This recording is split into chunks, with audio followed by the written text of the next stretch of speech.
How British are you? Hello and welcome everyone. Whether you're a Christmas connoisseur, a festive newbie, or just looking for some holiday fun, you've come to the right place. In today's quiz, we'll be diving into the delightful world of British Christmas traditions, from the classic Christmas dinner to the quirkiest festive customs.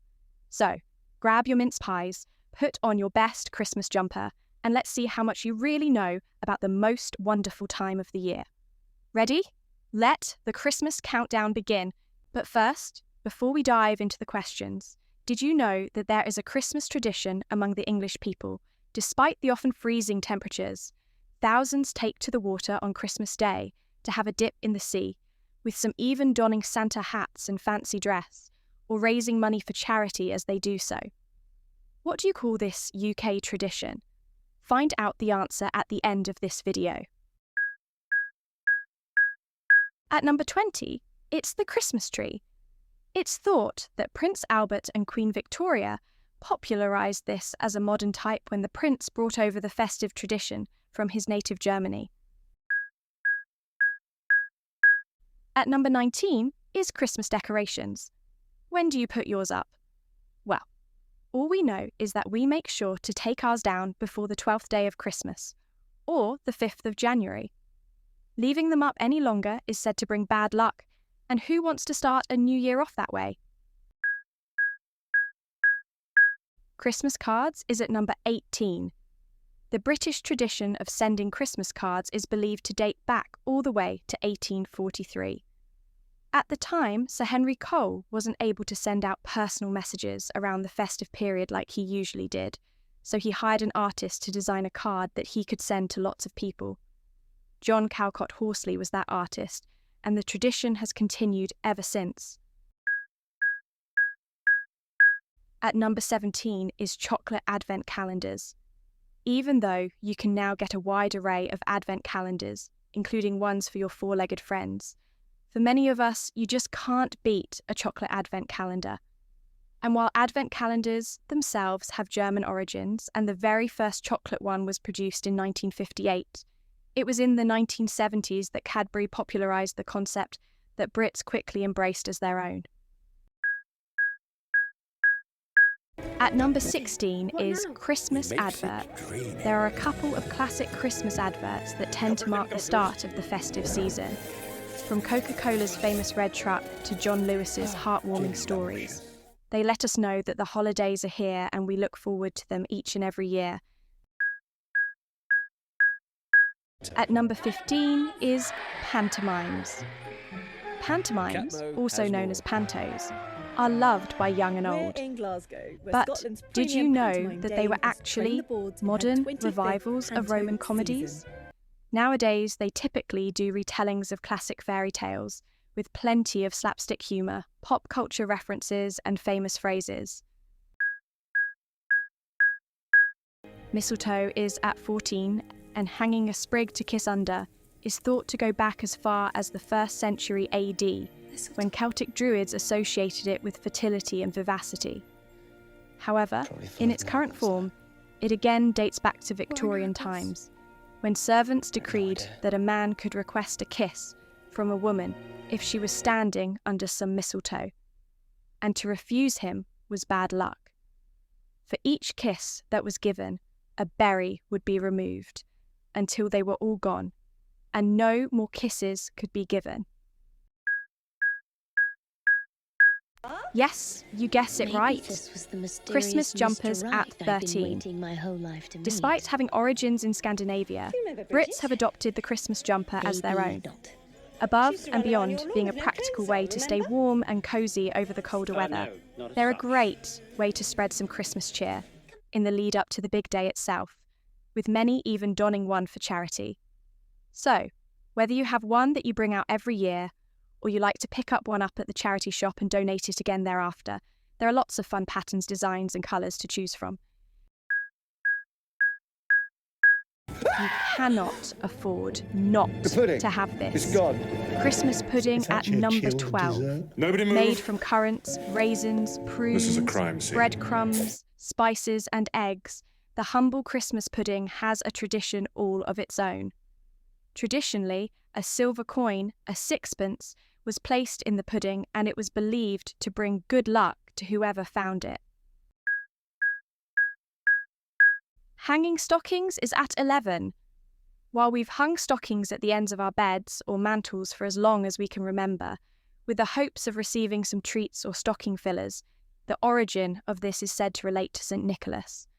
After attempting to discreetly leave bags of gold by a family's chimney, one accidentally fell into a stocking.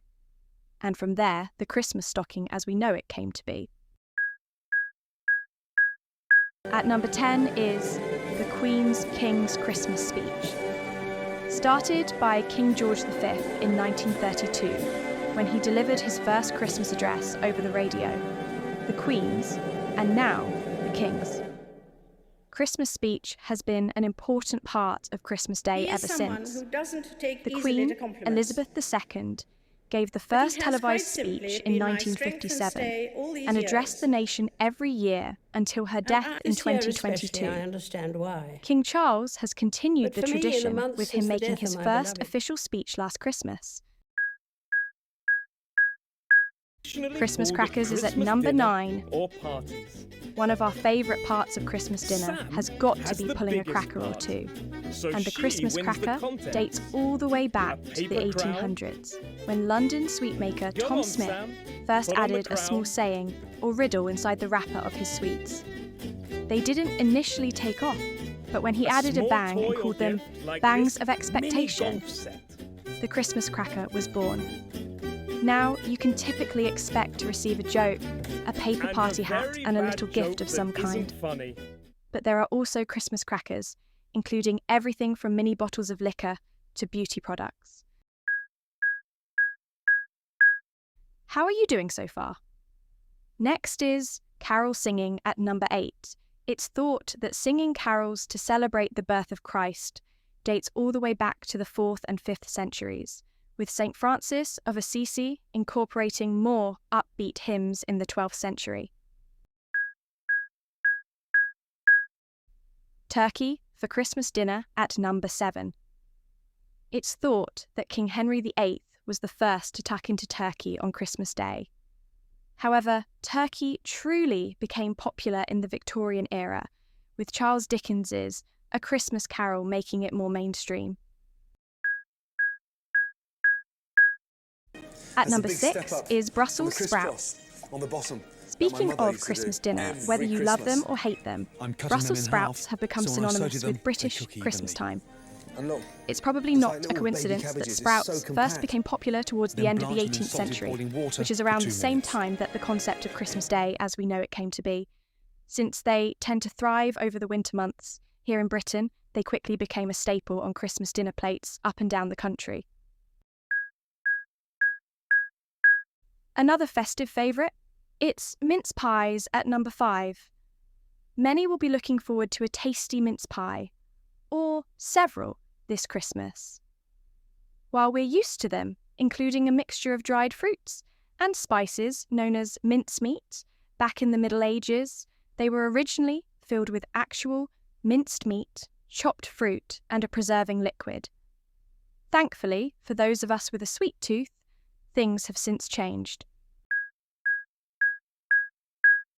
It's Christmas TV specials at number 4.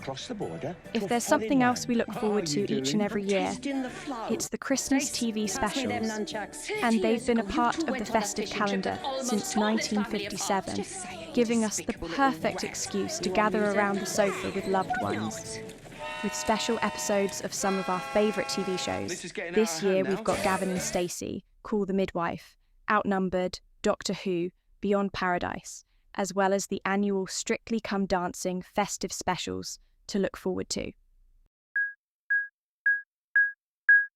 At number 3 is Christmas markets. Dresden's Strieselmarkt in Germany is often thought to be the very first Christmas market that was held all the way back in 1414. But since then, a trip to the Christmas markets has become a staple Christmas activity for us and many others across the UK. Many even travel from all over to visit Edinburgh, Bath, Birmingham, and London's Christmas markets. Mulled wine at number 2. while mulled wine dates all the way back to the 2nd century, when the Romans conquered Europe. The warming drink first became associated with Christmas in the 1890s. Now let's see if you have answered this correctly. What do you call this Christmas tradition despite the often freezing temperatures? Thousands take to the water on Christmas Day to have a dip in the sea, with some even donning Santa hats and fancy dress, or raising money for charity as they do so. It's Peter Pan Cup or the Christmas Day swim. And at number 1, attending a midnight mass on Christmas Eve. Christmas Eve is a night of anticipation, with many families gathering for an evening of movies, hot chocolate, and perhaps hanging the last decorations. Some households attend midnight mass at their local church, a service that includes carols and often the lighting of candles to commemorate the birth of Jesus. In some countries, Christmas Eve is the time to open presents, but in the UK, the gifts wait until the morning of Christmas. Kids often wake their parents at dawn to open their presents from Father Christmas, the UK's version of Santa Claus. There you have it, UK's Christmas tradition. Merry Christmas! Wishing you joy, peace and love this holiday season. Watch out for more. Thanks everyone!